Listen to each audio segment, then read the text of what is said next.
गायत्री मंत्र एक विज्ञान सम्मत गाए जाने वाला मंत्र है। ध्यान के साथ किया गया गायत्री मंत्र भीतर की अंदर की नेगेटिविटी को, नकारात्मकता को दूर करता है, मन को, माइंड को शुद्ध करता है, एकाग्रता को बढ़ाता है, प्राण शक्ति में अभिवृद्धि करता है।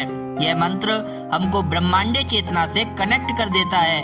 भौतिक सुख शक्ति की अभिवृद्धि, वातावरण संशोधन एवं सूक्ष्म चेतना को बलवती बनाने के लिए उसका प्रयोग प्राचीन काल के ऋषि युग में भी होता रहा है। मंत्र को व्यापक बनाने के लिए उसके साथ ताप और प्रकाश को यज्ञ के रूप में जोड़ा जाता है, तब तो वह और भी अधिक शक्तिशाली और विश्वव्यापी बनता है।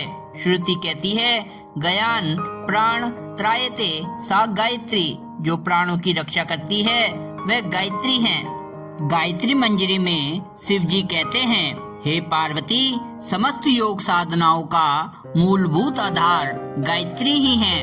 देवल ऋषि के अनुसार गायत्री की उपासना करके ही कश्यप, गौतम, भृगु, अंगीरा, अत्रि, भारद्वाज, बृहस्पति, शुक्राचार्य, अगस्त्य, वशिष्ठ, विश्वामित्र आदि ने ब्रह्म ऋषि पद पाया और इंद्र, वसु आदि देवताओं ने असुरों पर विजय पाई। अथर्ववेद में कहा भी है, सप्त ऋषि ब्रह्म तेज के आधार पर ही प्रतापी हैं। यह ब्रह्म वर्चस्व उन्होंने तप के द्वारा, गायत्री के द्वारा ही प्राप्त किया।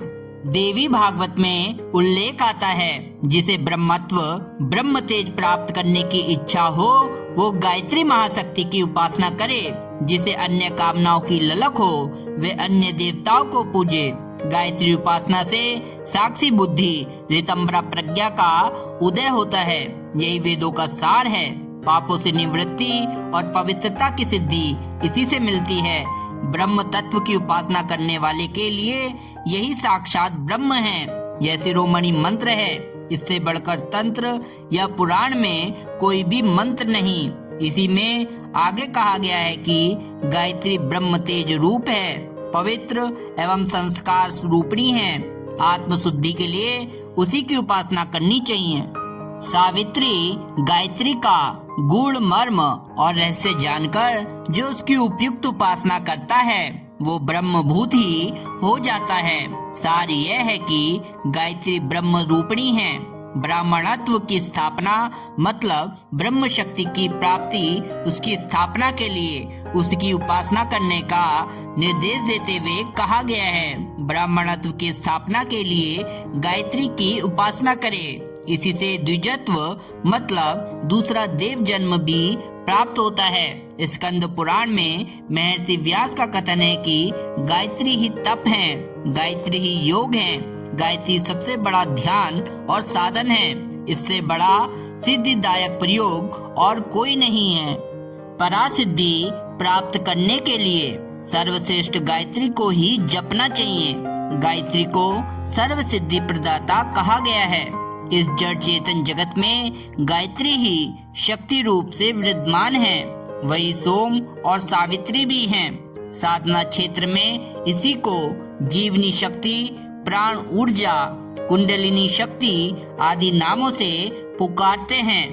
ब्रह्म तेज की, ब्रह्म अग्नि की, ब्रह्म वर्चस्व की प्रतिक्रिया है। ब्राह्मी ऊर्जा उपार्जित कर लेने वाले तेजस्वी ही सच्चे अर्थों में ब्राह्मण कहलाते हैं। ब्राह्मणत्व का आधार गायत्री महाशक्ति ही है।